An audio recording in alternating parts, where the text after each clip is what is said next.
Miracle astrology நேயர்களுக்கு வணக்கம். ஓம் குருவே நமக. வாழிய நலம் தமிழ் வாழ்க. மாறுபட்ட கோணத்தில் நட்சத்திர யோகங்களும் அவை பெற்ற கர்ம பதிவுகளும் பரிகார நிவர்த்திகளும் தொடர்ந்து பார்த்து வருகிறோம். அந்த வரிசையில் இந்த ஜோதிட வீடியோவில் நாம் பார்க்க இருப்பது கன்னிராசியில் வரும் ஹஸ்தம் நட்சத்திரம் பற்றித்தான். கால புருஷனுக்கு 6வது ராசியில் வெற்றியை குறிக்கும் ஒரு நட்சத்திரம் தான் ஹஸ்தம். முதலில் இதன் சிறப்புகள் பற்றி பார்க்கலாம். பிறகு தொடர்ந்து மற்ற தகவல்களை பார்க்கலாம்.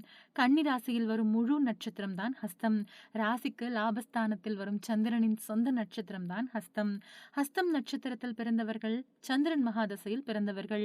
இவர்களுக்கு செவ்வாய் அஷ்டமாதிபதியாக வருவார். அதிலும் செவ்வாய்க்கு அது மூல திரிகோண வீடாக வரும்.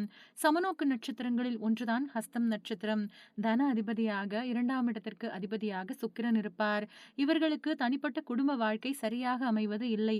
ஏன் இந்த நிலை என்ற கேள்விக்கு பதில் தேடும் நிலைக்கு தள்ளப்படுவார்கள். ஏன் இப்படி நடக்கிறது என்பதை பார்க்கும் முன்னர் இவர்களுக்கு நல்லது செய்யும் நட்சத்திரம் என்ன என்பதை பார்த்து விடலாம். இவர்களுக்கு கேட்டை நட்சத்திரத்தில் பிறந்தவர்களால் நன்மைகள் கிடைக்கும். கேட்டை நட்சத்திரம் இவர்களுக்கே தெரியாமல் பல நன்மைகளை தரும், வெற்றி தரும் நட்சத்திரம் என்று சொல்லலாம். மாற்றத்தை தரும் சூட்சும ரகசியம் உள்ள நட்சத்திரம் என்று கேட்டையை சொல்லலாம். இவர்களுக்கு பெரும்பாலும் சுக்கிரன் திசை வருவது இல்லை. சரியான நடுத்தர வயதில் குரு திசை நடக்கும். குரு பொதுவாக இந்த நட்சத்திரக்காரர்களுக்கு நன்மைகள் தரமாட்டார். பாதகாதிபதியாக வரும் குருவே கர்ம பதிவுகளை கொண்டிருப்பார்.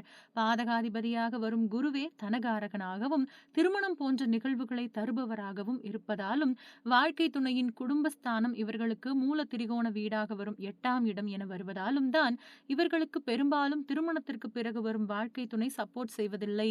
என்ன இருந்தாலும் இயற்கை சுவர் குரு என்பதால் நிவர்த்தி பற்றி தெரிந்து கொள்ளலாம். கர்ம பதிவுகள் கொண்ட குருவுக்கு வியாழக்கிழமைகளில் கொண்டைக்கடலை மாலை சாத்தி குரு பகவானை வழிபடலாம். குரு ஸ்தானத்தில் உள்ளவர்களுக்கு மரியாதை தந்து கௌரவம் தரலாம்.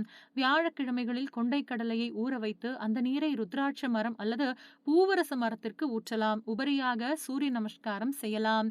சிவா விஷ்ணு கோவில் வழிபாடு சிறப்பு தரும். உங்கள் ஹஸ்தம் நட்சத்திரம் வரும் நாளில் ஒரு முறை திருச்செந்தூர் அல்லது ஆலங்குடி சென்று வரலாம். இவை எல்லாமும் குரு பெற்ற கர்ம வினைகளை போக்க வல்லது. இவர்களுக்கு முக்கியமான பொருளாதார வளர்ச்சியை தரும் சுக்கிரன் 2வது வீட்டதிபதியாக இருந்தும் தன்னுடைய தசையை நடத்துவது இல்லை. தனகாரகன் குரு திசை நடத்தினாலும் பாதகாதிபதியாகவும் கர்ம பதிவுகள் கொண்ட கிரகமாகவும் வருவதால் உபயராசியில் பிறந்த நீங்கள் குருவுக்கு வேண்டிய நிவர்த்திகளை செய்து கொள்ளலாம். இதன் மூலமாக தொடர் வெற்றிகளை நீங்கள் பெற முடியும். பொதுவாக வியாபார துறைகளை சேர்ந்தவர்களுக்கு பிறரை சிரிக்க வைக்கும் திறமை இருக்கும். ஒன்றுக்கும் மேற்பட்ட திறமைகளை பணமாக்காமல் வைத்திருப்பார்கள். தேவைப்படும் மற்றவர்களுக்கு இந்த வீடியோவை ஷேர் செய்யுங்கள். மீண்டும் இன்னொரு ஜோதிட வீடியோவில் சந்திக்கலாம். நன்றி, வணக்கம்.